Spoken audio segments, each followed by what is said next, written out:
ইতিমধ্যে আওয়ামী লীগ আরো ভয়ঙ্করভাবে ফিরে আসার ঘোষণা দিয়েছে। ইউনূস সরকারের পতনের দাবিতে কঠোর কর্মসূচি দিচ্ছে আওয়ামী লীগ। জাতিসংঘের 3 সদস্যের একটি প্রতিনিধি দল এই মুহূর্তে বাংলাদেশ সফরে আছেন। বাংলাদেশ আওয়ামী লীগের সাথেও জাতিসংঘের এই প্রতিনিধি দলটি বৈঠক করবেন। এটি কি তাহলে আন্তর্জাতিকভাবে জাতিসংঘকে আওয়ামী লীগকে পুনর্বাসন করবার একটি প্রথম প্রচেষ্টা? রাজনৈতিক দলগুলোর মুখোমুখি হয়ে উঠছে সমন্বয়করা। চাপে রয়েছেন ডক্টর মোহাম্মদ ইউনূস, যে চাপে সময় বাড়ার সঙ্গে সঙ্গে শক্তির পরিমাণও যেন কমছে। আর সঙ্গে রয়েছে আওয়ামী লীগ ফিরে আসার ভয়। 20 তারিখের পর বাংলাদেশে সেনা অভ্যুত্থান।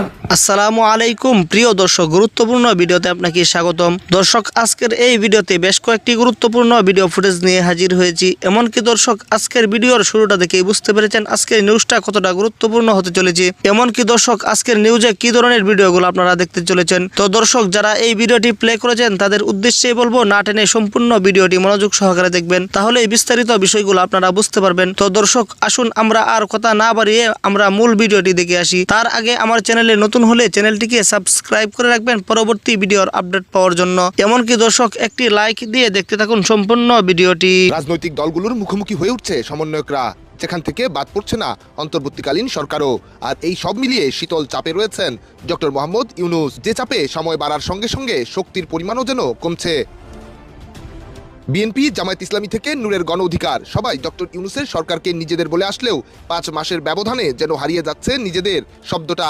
আর সেখানে যুক্ত হচ্ছে নানা সমালোচনা, আর সঙ্গে রয়েছে আওয়ামী লীগ ফিরে আসার ভয়, আর সেই সঙ্গে বোনাস হিসেবে রয়েছে জাতীয় সংসদ নির্বাচনের চাপ। এই সব মিলিয়ে যেন একটু বেকায়দায় রয়েছেন প্রধান উপদেষ্টা ডক্টর মোহাম্মদ ইউনূস। ছাত্ররা এসে বললো যে তারা একটা ঘোষণা দেবে, প্রোক্লেমেশন করবে, আমাকেও সেখানে থাকতে হবে। বেকায়দায় থাকার বাস্তব প্রমাণ পাওয়া যায় প্রোক্লেমেশন প্রশ্নে, যার জন্য হয় রাজনৈতিক দলগুলোর সঙ্গে বৈঠক, যেখানে বিভিন্ন রাজনৈতিক দল থেকে বৈষম্য বিরোধীরাও অংশ নেয়। তবে সেদিনও হয়নি কোনো স্পষ্ট ঘোষণা। তবে সবশেষ আশ্বাস নিয়ে ফিরেছেন সমন্বয়করা। তবে সব থেকে বেশি চাপ দিচ্ছে জাতীয় নির্বাচন। এই নিয়ে যখন তুঙ্গে আলোচনা, তখন দেশের ভেতর যেন কারণে অকারণে উত্তপ্ত হচ্ছে, যার সর্বশেষ উদাহরণ হতে পারে পাহাড়ি শিক্ষার্থীদের উপর হামলা, এবং হামলার প্রতিবাদ করতে গেলে পুলিশ মারমুখী হয় বাম সংগঠনগুলোর দিকে, জানিয়ে সামাজিক যোগাযোগ মাধ্যমে চলছে তুলকালাম কাণ্ড, যেখানে জুলাই আগস্টে শিক্ষার্থীদের উপর ছাত্রলীগের করা হামলার ছবির সঙ্গে তুলনা করা হচ্ছে পাহাড়ি শিক্ষার্থীদের উপর হামলার ছবি। সময় যত বাড়ছে, সব মিলিয়ে সরকারের উপর চাপও যেন ততই বাড়ছে। এখন দেখার বিষয় সেই চাপ কিভাবে অতিক্রম করে ডক্টর ইউনূসের সরকার। 3 সদস্যের একটি প্রতিনিধি দল এই মুহূর্তে বাংলাদেশ সফরে আছেন। গত 14 জানুয়ারি বাংলাদেশ সফরে এসছেন। নির্বাচন কমিশনের সাথে একাধিক বৈঠক করেছেন, পররাষ্ট্র মন্ত্রণালয়ের সাথে বৈঠক করেছেন, এবং ম্যারাথন সরকারের বিভিন্ন সংস্থার সাথে ম্যারাথন বৈঠক করছেন তারা, এবং তারা 10 দিনের সফরে বাংলাদেশে আছেন। আগামী 23 জানুয়ারি পর্যন্ত জাতিসংঘের 3 সদস্য বিশিষ্ট এই প্রতিনিধি দলটি বাংলাদেশে আছেন। এই প্রতিনিধি দলটি বিভিন্ন রাজনৈতিক দলের সাথে বৈঠক করবেন। তারই অংশ হিসেবে বাংলাদেশের অন্যতম প্রধান রাজনৈতিক দল, সর্বশেষ ক্ষমতাসীন রাজনৈতিক দল বাংলাদেশ আওয়ামী লীগের সাথেও জাতিসংঘের এই প্রতিনিধি দলটি বৈঠক করবেন। এই বৈঠকটি কেন? যখন বাংলাদেশে আওয়ামী লীগ বয়কট, আওয়ামী লীগ বর্জন এমন ধোঁয়া তুলছে বর্তমান দখলদার ইউনূস সরকার এবং ছাত্র সমন্বয়ক, যে জাতিসংঘের প্রতিনিধি দল বাংলাদেশ আওয়ামী লীগের সাথে বৈঠক করবেন। এখনো বৈঠকের দিনক্ষণ সময় জানা যায়নি, বা বৈঠকে কারা অংশ নেবে সেটিও জানা যায়নি, কিন্তু বৈঠক করবার আগ্রহ প্রকাশ করেছেন। এটি আসলে কি বার্তা দেয়? এটি দুর্দান্ত একটি বার্তা দেয়, কারণ আওয়ামী লীগ আসলে মানসিকভাবে ফিরেছে। 5 আগস্ট পরবর্তী সময়ে যে পরিবেশ পরিস্থিতি ছিল, বাংলাদেশের জনগণের মধ্যে যে পরিবেশ পরিস্থিতি ছিল, বাংলাদেশের মানুষের মধ্যে যে পরিবেশ পরিস্থিতি ছিল, এমনকি আওয়ামী লীগ নেতাকর্মীর মধ্যেও যে মন মানসিকতা ছিল, সেই মন মানসিকতা থেকে এখন কিন্তু যথেষ্ট আত্মবিশ্বাসের সাথে মানসিকভাবে আওয়ামী লীগের নেতাকর্মী যে যেখানে আছে তারা কিন্তু ফিরেছে। এই জায়গায়, এই পর্যায়ে এসে জাতিসংঘ আওয়ামী লীগের সাথে বৈঠক করতে চাইছে। এটি কি তাহলে আন্তর্জাতিকভাবে জাতিসংঘকে আওয়ামী লীগকে পুনর্বাসন করবার একটি প্রথম প্রচেষ্টা? আমি কিন্তু এটিকে সেভাবেই দেখছি।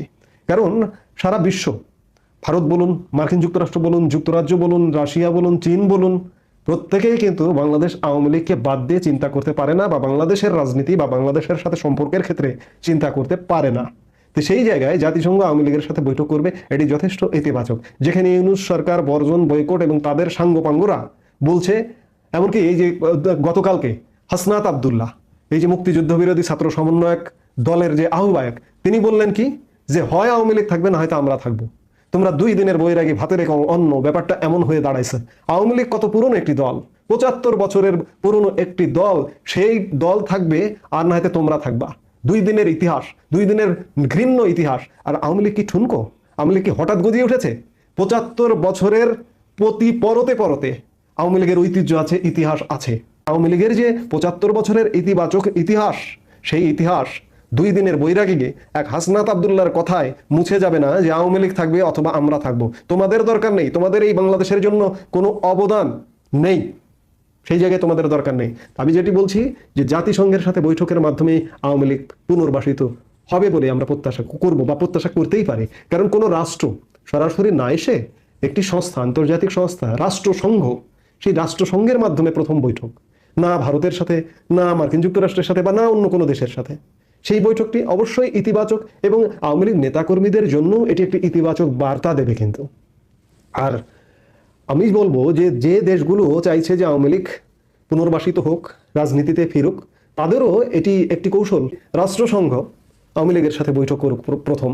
আর এই যে রাষ্ট্রসংঘ বা জাতিসংঘ কার কথায় চলবে? মোহাম্মদ ইউনূসের কথায় চলবে? মোহাম্মদ ইউনূস আওয়ামী লীগকে বাদ করে দেবে, বানচাল করে দেবে, কিন্তু জাতিসংঘ তো বাদ করে দেবে না, কিংবা মার্কিন যুক্তরাষ্ট্র তো বাদ করে দেবে না। আমি বলবো যে মার্কিন যুক্তরাষ্ট্রের জাতিসংঘে সবচেয়ে বড় প্রভাব রাখা একটি দেশ, কারণ মার্কিন যুক্তরাষ্ট্রের পয়সায় কিন্তু জাতিসংঘ চলে। জাতিসংঘের সনদ অনুযায়ী 22% বাজেট মার্কিন যুক্তরাষ্ট্র দেয়। জাতিসংঘ শান্তি মিশনে 28.5% বাজেট মার্কিন যুক্তরাষ্ট্র দেয়। তো সেই মার্কিন যুক্তরাষ্ট্রের কথা শুনবে না, আমার কথা ইউনূসের কথা শুনবে? শুনবে না। কাজেই আওয়ামী লীগের সঙ্গে যে জাতিসংঘের বৈঠক হতে যাচ্ছে, এটি নিঃসন্দেহে ইতিবাচক এবং আওয়ামী লীগ রাজনীতিতে ফেরার এটি হোক প্রথম পদক্ষেপ।